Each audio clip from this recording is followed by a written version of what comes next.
Hi everyone, I'm David Fisher, and this is Presidential Perspectives, where we take a look at current events through the lens of American history as seen through the lives of the presidents of the United States.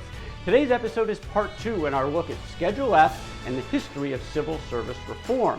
We introduced in our last episode Schedule F, the move by the Trump administration to actually reclassify tens of thousands of civil servants, but we also introduced some of the challenges of the civil service throughout the 19th century and the rise of the political machines, the political bosses in the major cities around the country, where they would basically hand out jobs and other services to their local community in return for votes. They would tell you who to vote for, whether it was Congress or governor or the state level. Those people would give you the votes, then the politicians who would win would be beholden to the bosses, and the process would continue to hand out more jobs. The problem was, this wasn't about competence on behalf of the American people in filling these jobs. This was oftentimes more about corruption and kickbacks and big business for the political bosses. And by the late 1870s, there was somebody who was ready to maybe put a stand in place in time for reform, and that was Rutherford Hayes. Rutherford Hayes, as president of the United States, fired the collector of the Port of New York, the Custom House in New York, the most lucrative position in the civil service of all, and it was a direct shot at the political boss Roscoe Conkling, a senator from New York, and his top lieutenant who was in that job, Chester Arthur. And it was Hayes who fired Arthur as one of the first shots in this sort of war toward civil service reform. The next presidency was James Garfield. He's elected in 1880, and a tragedy would actually serve as a catalyst, as a spur to get more reform in the civil service. Here's how we got there.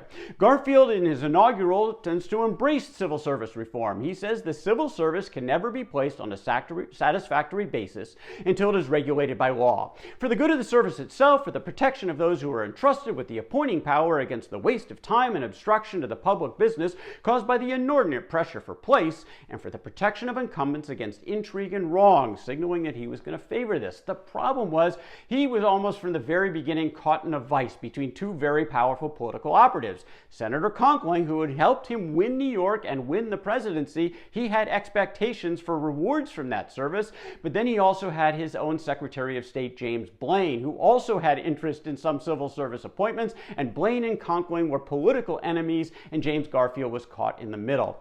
Along the way, Garfield decides to put Blaine's man into that custom house in New York. He nominates William Robertson for that position, and Roscoe Conkling went ballistic over this. And he called all kinds of favors in to try to stop this appointment, and frankly, this made Garfield stiffen. Garfield said, "I owe something to the dignity of my office and to my own self-respect. It had better be known in the outset whether the president is the head of the government or the registering clerk of the Senate. Robertson may be carried out of the Senate head first or feet first, but I shall never withdraw him." So the line was drawn. Who won this battle? It was Garfield. He prevails in the Senate. Robertson gets the appointment. Conkling actually resigns the Senate in a really failed political move. But in the meantime, something tragic happens. Charles Guiteau, a deranged office seeker who had been seeking a position in Garfield's State Department, he believed he had earned this in the campaign. Now again, he was mentally imbalanced, but the fact was, sign of the times, if you had convinced yourself that you would help win on an election for someone, you expected something in return. And when Guiteau was turned away, he decided to assassinate the president. And that assassination became a national catalyst for change in the civil service. Now the irony of ironies of all of this is that James Garfield's vice president was Chester Arthur, Roscoe Conkling's lieutenant, who had been fired from the Custom House by Rutherford Hayes. He's now the president of the United States, and most people believe that that was basically handing the presidency to Conkling. When Arthur was vice president, his boss really wasn't James Garfield. It still was Roscoe Conkling in the first few months of the Garfield administration before he was shot and eventually passed away. But for now, Chester Arthur's the president, and this was going to be different. In fact, he said it. For the vice presidency, I was indebted to Mr. Conkling, but for the presidency of the United States, my debt is to the Almighty, and there was a change in Chester Arthur. He denied Conkling a position in his cabinet as Secretary of State. He denied most of his appointment requests in New York. In fact, Conkling went back to New York pouting over the whole thing. In Arthur's first annual message, he surprised a lot of people by embracing the notion of civil service reform after the assassination of Garfield. Senator George Pendleton was listening, and he introduced legislation that that would require competitive examinations for 10% of the civil service positions. Promotions would have to be merit-based. There would be no more mandatory assessments forcing people in jobs to make political donations, and they would establish a civil service commission that would set the regulations going forward and enforce these rules. This was a real chance of reform of the civil service, really the first in the nation's history, and of course a big irony that it's Chester Arthur who actually signed it into law, given his background as a career spoilsman. But Arthur went even further. He supported the law in its implementation. Those commissioners that he appointed to the Civil Service Commission praised him. They said that our functions cannot be successfully discharged without the constant, firm, and friendly support of the president. That support has never failed. The commission has never asked advice or an exercise of authority on the part of the president which has been refused. Well, reformers now had momentum. The next election, 1884, goes to a Democrat. First time in a quarter century that a Democrat is in office, but it's a reformer, Grover Cleveland, who very much favors civil service reform. Again, he's a little bit caught in the middle because the Democrats have been out of power for a long time. They wanted all of these jobs, and Cleveland certainly gave out some or even many of these jobs, but he also expanded the list of civil service positions that were protected through the Pendleton Act. And this continued this process of getting more people who are competent and long-standing to do these jobs on behalf of the American people. And by the way, Cleveland was one of the many presidents who simply hated this whole process of making appointments. According to Cleveland, I go to bed after a long day with the feeling I must be the meanest man in the world, for I seem to say only no, or I'd be only too glad to say yes. But this office seeking is a disease. I'm entirely satisfied of that. It is even catching. Men get it, and they lose the proper balance of their minds. Presidents hated this whole handing out of jobs. Every one you gave out, again, there were going to be about 10 people who were upset. Process continued. Benjamin Harrison takes over the presidency, and he, like Cleveland, was in favor of civil service reform. And in fact, he said he also was one who started to really hate the whole process. According to Harrison, every day I'm here, and every appointment I dispose of only adds to the distress that I carry, resulting in the fact that so many friends are disappointed. Again, he embraced civil service reform in the eyes of his Civil Service Commission, including a young reformer out of New York that he placed on that commission by the name of Theodore Roosevelt. Theodore Roosevelt spent 6 years on the Civil Service Commission pushing reform. He covered over 2 presidents. He ran around the country advocating for these competitive examinations, enforcing the rules. Now, not all people in the Harrison administration were happy about this, like the Postmaster General, John Wanamaker. He wanted more of those patronage jobs to hand out as postmasters around the country, because again, that came with power. But Theodore Roosevelt wasn't taking it. According to Roosevelt, I have made this commission a living force, and in consequence, the outcry among the spoilsmen has become furious. The president has shown some symptoms of telling me that the law should be rigidly enforced where people will stand it and gingerly handled elsewhere. But I answered militantly that as long as I was responsible, the law should be enforced up to the handle everywhere, fearlessly and honestly.